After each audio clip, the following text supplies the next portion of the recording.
salamat sa ating magaling at magandang host. Palakpakan natin. At sa ating Vice Mayor Chi Atiesa.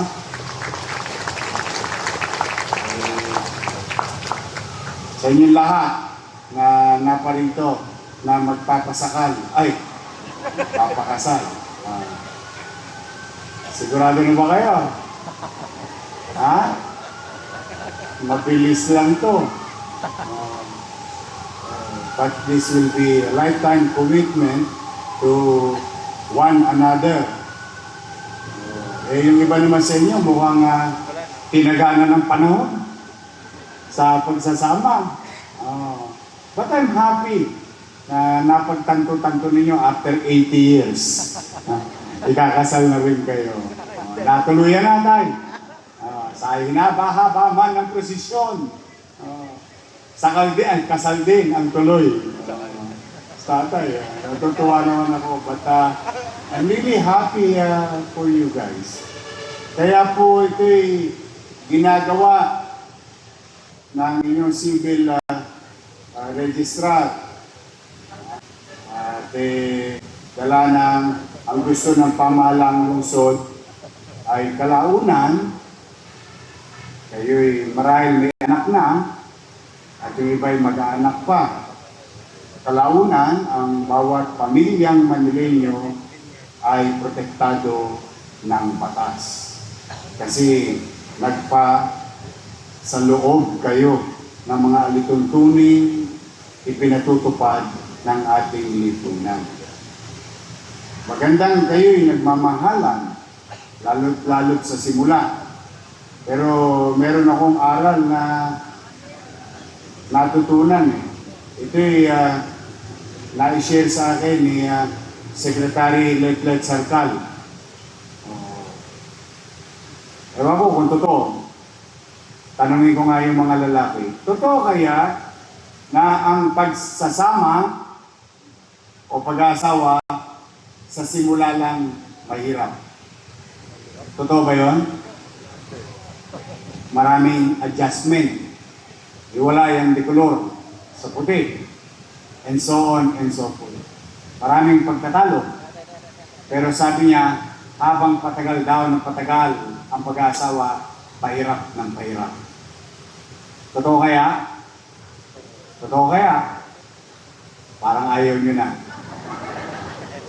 Ay, sabi raw totoo. But anyway, I have a rule that I wanted to share also. Kasi sabi ni Chi kanina, para daw hindi masayang ang pagkakasal, manatili, kayo'y nagmamahalan, nag-uunawaan, habang buhay. Sabi nga, till death do us part. I will tell you 2 rules in happy marriage. Rule number 1, wife is always right.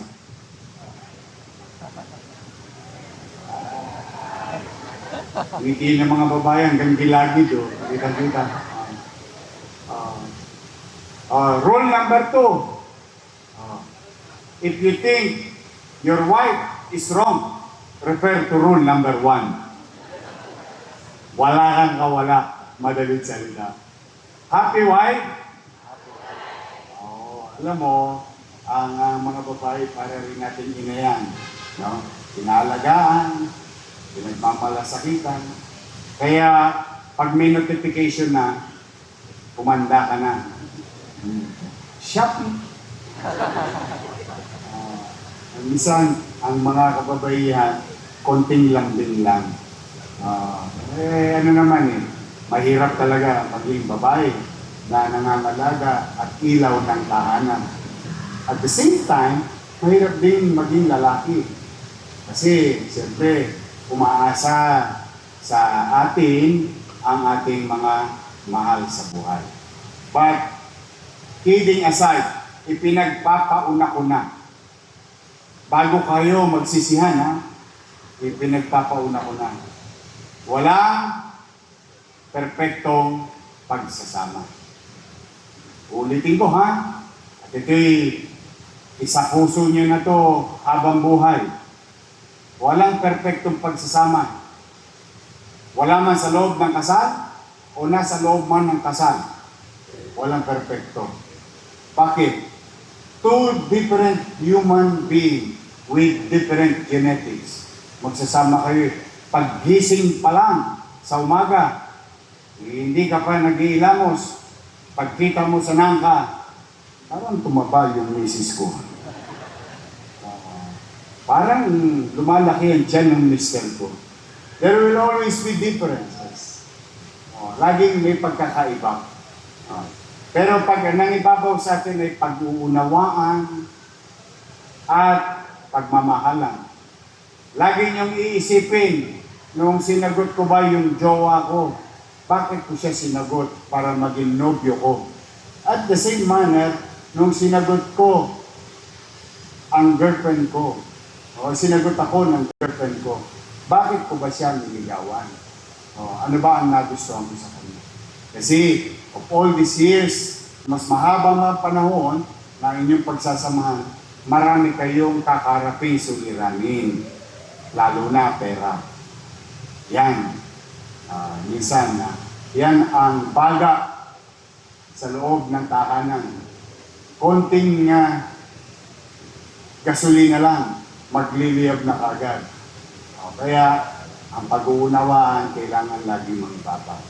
At yung pagmamahal ninyo, nung una ninyo siyang nakita, both of you, yung tantalizing eyes, yung nakita mo pa lang siya nung araw, nanginginig na ang tuhod mo, nanlalambot ka na kasi kinikilig ka. Always remember those days because lahat ng masasaya, magandang alaala, ay matatabunan ng pagsubok sa buhay bilang magkasama. Kaya wag yon ang maging kalawang ng ating pagsasama. Aalalanin natin lagi ang bagay na masasaya para lalo magtibay. At pangalawa, matuto tayo magpasalamat sa lahat ng blessings ng pamilya natin. Minsan mahirap, minsan tukod na tukod, lalo na si Judith, panay ang pasyal sa bahay. Hirap-hirap sa buhay. Pero, minsan, nakakaligtaan natin na yung bagay na blessing pala ay nasa harap na natin. Yun pala yung isang blessing na ng Diyos. Kaya, bago pa lumalim ang gabi, pumanatag kayo. Kita nyo naman, bonggang-bongga tong kasalan ninyo. Nandito kayo sa makasaysayang Mehan Garden. Walang tosgas. Tingnan nyo, nakapantiin pa kayo mamaya. Kaya ito'y para sa inyo tandog ng pamahalaang lungsod ng Maynila.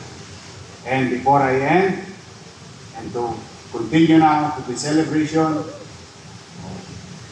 ang ating pagkakasal, mag-wish naman ako. All the things that I'm going to wish, I think isa lang.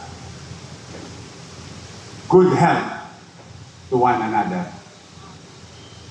More than anything else. Maging malusog kayo habang kayo nagsasama at nang patuloy ninyong mairaos, maitawid ang inyong pamilya. So mga lalaki, handa na ba kayo? Parang painang-paina habang ako'y nangaral na. Handa na. Pakinggan ko kung kayo lang ang sakalam. Mga lalaki, handa na ba kayo? Handa ninyo. Araw ng kalayaan ngayon. Kalayaan ngayong hindi kayo maglalabang ngayong araw na ito. Hindi kayo magpa-plancha. But I'm happy for you and excited for you. Now, let's begin.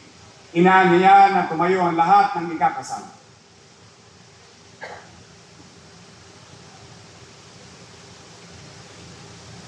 Ngayong araw na ito ay sasaksiyan natin ang pag-iisang dibdib ng mga nagmamahalang nasa ating harapan at ipanalangin natin na habang tinatak nila ang buhay ng mag-asawa, ang pagsasama nila ay lalong magiging matatag at makabuluhan. Nais kong ipaunawa sa lahat ng naparito na ang kasal sa punong lungsod ay legal at mabisa. Hindi kayo maaaring paghiwalayin ng sinumang tao. Sa mga lalaki, bukal ba sa inyong kalooban ng inyong pagparito upang makaisang dibdib ang inyong minamahal na paglilingkuran habang buhay?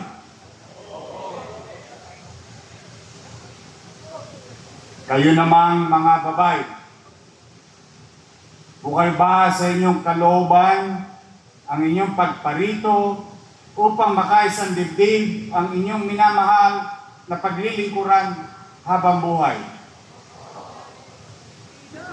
Kayo ba ay tunay na nagmamahalan? Sa mga lalaki, tinatanggap niyo bang maging kabiyak ng puso ang inyong nobyo? Alinsunod sa mga alituntunin ng ating pamahalaan. Parang kung kayo natakot. May kulong.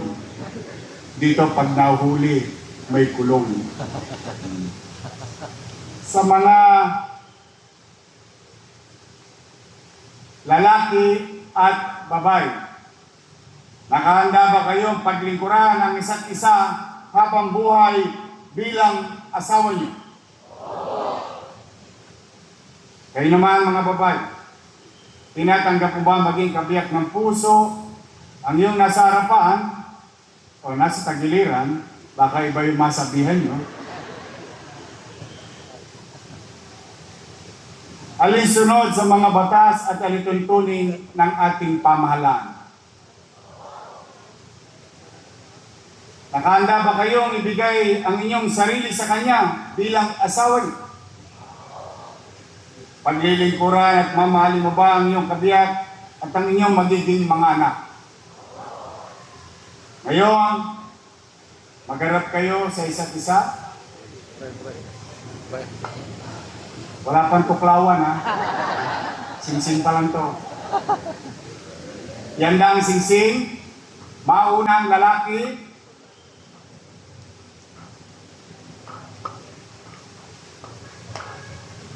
At sumunod sa akin.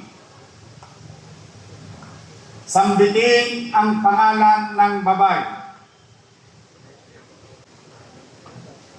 At sumunod sa akin. Kailanman hindi kita pagtataksilan. Isuot mo ang singsing na ito. Tanda ng aking pag-ibig. Mula sa araw na ito, hanggang magpakailanman.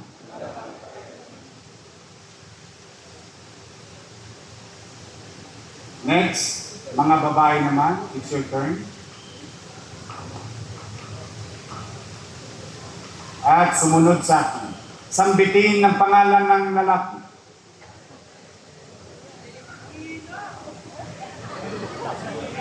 Nagkamali ng pangalan mo. Kailan may hindi kita pagtataksilan? Isuot mo ang singsing na ito. Tanda ng aking pag-ibig. Mula sa araw na ito, hanggang magpakailanman.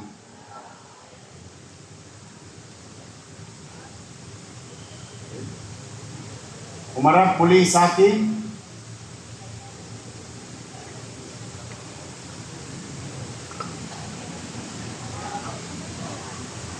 Yan o, na-miss ko yung pinupunasan ng panyo sa mukha. Sana all. I'm really happy for you.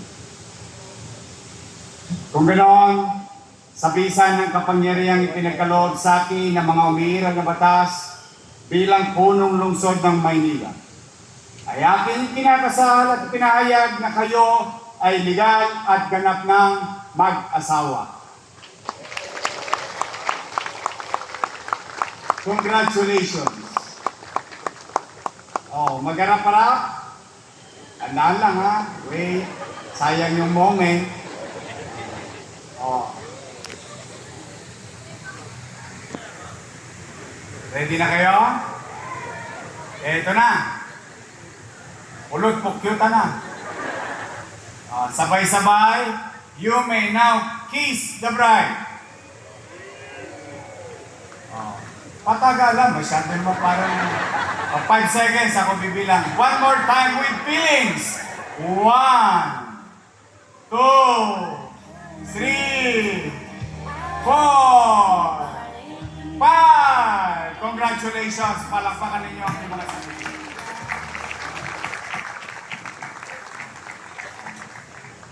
Nako, congratulations. So, kita ninyo, ganun lang yun. No?